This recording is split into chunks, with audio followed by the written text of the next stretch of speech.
Siz nenesiniz, hansınız baba? Ben neneyim. Ben baba. Yavaş. Bu hara gelir bu koca neneyle koca baba? Rayona. Rayona yedi.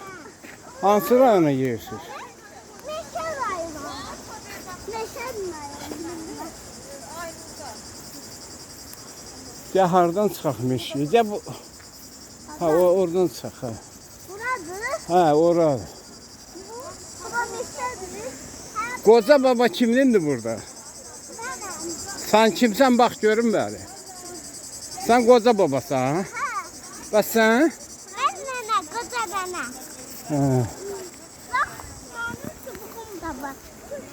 Özür sakın. Buraya, bura. Buraya göre çıxabilirik bura. Burayı Ha. Ya elin mavi. O çubuğu tulla. Yok.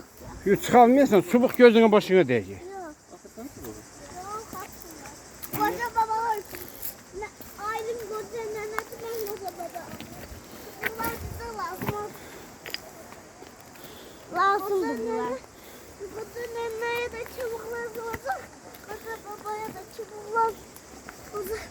Koca baba neyinir ki çubuğu? Koca babalara çubuk olur da. Şu koca baba. Şu koca baba. Koca baba çubuğu ne?